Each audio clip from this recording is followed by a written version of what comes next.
Hello everybody, welcome back to another video. I'm hoping you guys are all having a fantastic day.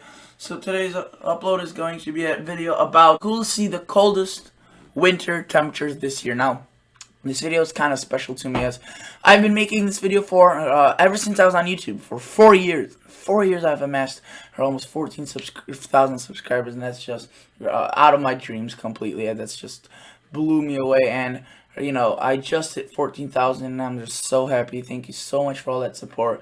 And this video I've been doing for 4 years, ever since I started YouTube. There's been several I've been making, like who will see the most snow, or who will see the most snow days, my winter outlooks, and this one's one of them. So, this isn't just like a long range outlook, this is kind of like a special video.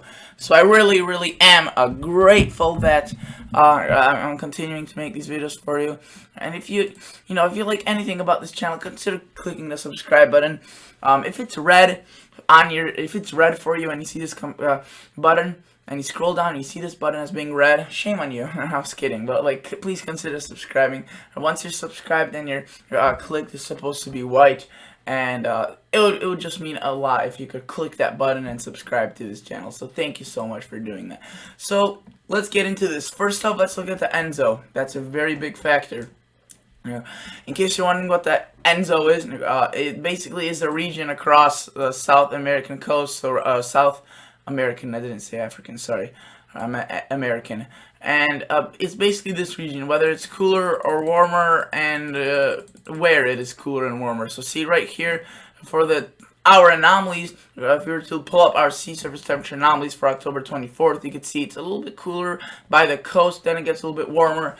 So nothing's really defined, it's a neutral, that's why it's a neutral. And this is what the ENSO is, the El Nino Southern Oscillation, where you hear those terms, El Nino and La Nina. You heard the word El Nino thrown a lot around in the 2015-2016 time frame, when there was a super El Nino. I mean, the El Nino was huge. I apologize if this is a little bit off center, but that El Nino was like the monster El Nino, if you remember that. Yeah, it was just really above average across the year. That's basically all it was, but this simply said, but the impacts were huge. I mean, there's so many impacts from that. The winter was very weak in some aspects. It was kind of crazy in other. Insane. This year, not that. It's a neutral.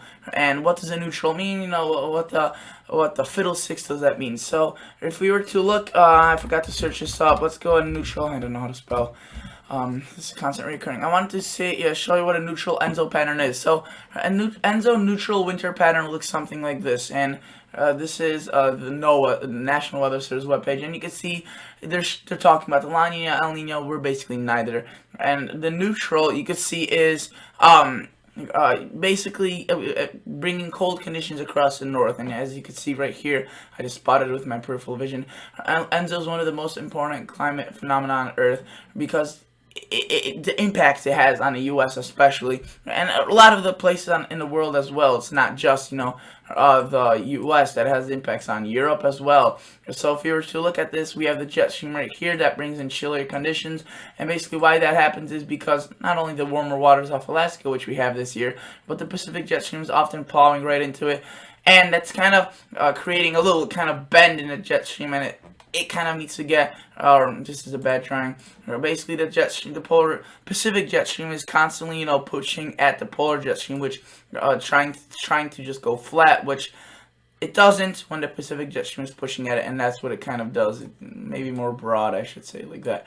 There's a ridge, and usually, yes, if you live in the West, Alaska, that means warmer conditions for you, but for the rest of the United States, especially the North and the Eastern U.S., even the southern parts of the U.S. can get on some of that bitter cold. So that's already a big factor. You have the East and the northern U.S. pretty chilly as well. The South. So now we look at the NOAA's outlook, and NOAA's winter outlook for 2019 is something like this. You may be wondering, well, how is this supporting your claim of being a cooler winter for the North and East? Well, let me tell you. Let me point out some things to you. NOAA basically, when it shows white equal chances, like that white color across a certain area, that means that they're probably thinking it's gonna be below average. They just don't want to take a chance. And you may be wondering, well, why don't they just put us below average if they want to put below average? It's that simple. I do not know, guys. NOAA is a whole different story. I mean, seriously, they're forecasting for this year. Think how logical this sounds. They're thinking that not a single portion of the United States may be below average. That's basically what they're saying. And then of course they put it in probability and percent chances, so once they're wrong they could be like, oh yeah, but it was just a 33% chance, so we were right? No, basically what they're saying is equal chances for this area, so it could go either way. And that basically means it's going to be chilly here. This is where, they have the most confidence in being above average across the west and the east. I think so as well. The further south and west you go, the higher chance of being below average. Not necessarily so much for the east coast, maybe in extreme parts of northeast. But again, they think the coolest part, the biggest chance for being cool is across these locations, and I think so as well. And when NOAA puts neutral or the 33% chance, it most likely means that they're being warm biased and it's actually going to be cooler than normal.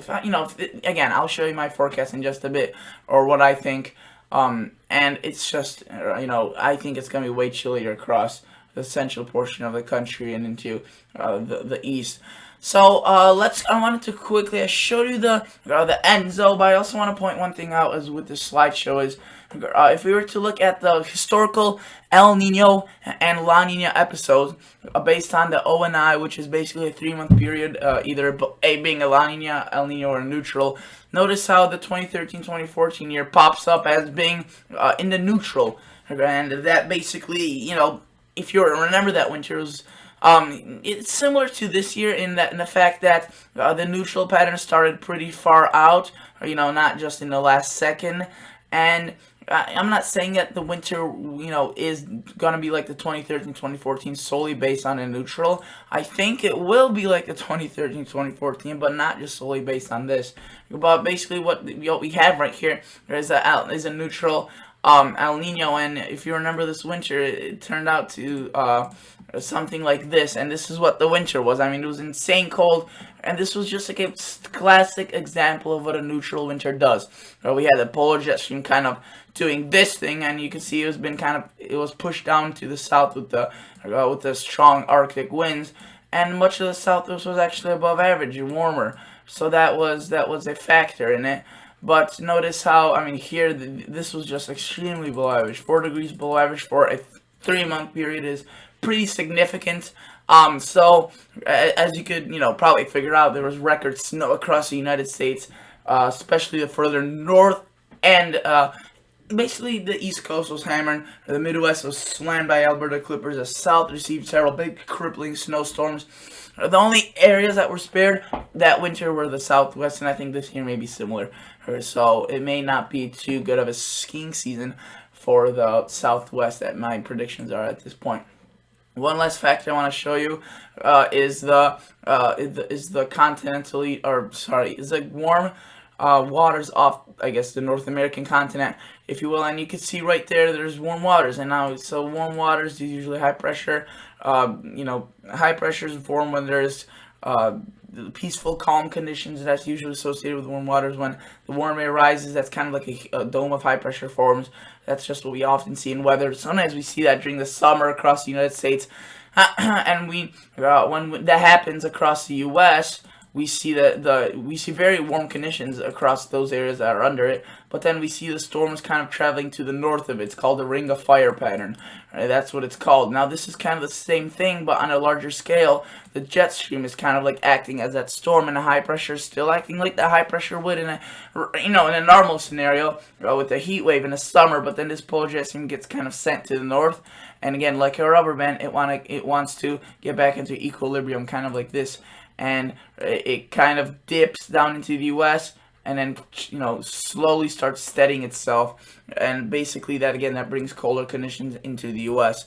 If you remember anything, if you remember, like, let's say you have a rubber band right here, and you were to pull it back this way, then where would it go once you released? It would go way up that way, because that's how rubber band works, and it's kind of like that jet stream. In order to get back into equilibrium, it shoots up down into the U.S. and then kind of shoots, not as back up north, just kind of like a rubber band before it steadies itself to a still.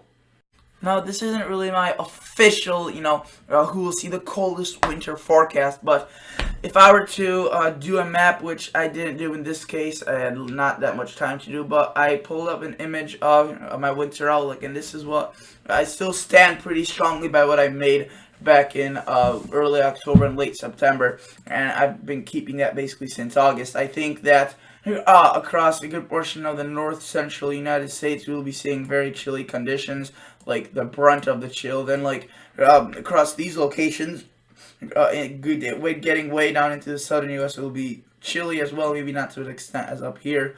And then here in the Northeast, just mainly cold and snow, like blizzards, possibly, storms riding up the coast, forming lots of snow. Northwest, a little bit bigger gamble. Depends on how that jet stream acts and that ridge in the Gulf of Alaska waters, to what extent they're warm, and how that jet stream lands. If it lands something like this, then maybe the cold air will be more reserved to the east, but it could end up doing something even further to the east, completely excluding the Northwest and actually bringing above average conditions, or it could include the whole state of the Northwest, or sorry, the whole region of the Northwest, and bring it some below average conditions. That's why that's the biggest question mark. Southwest, rather, I'm sorry, it's not a question mark. The Southwest, I think it's going to be pretty warm. I'm pretty confident in that. That was the worst W ever.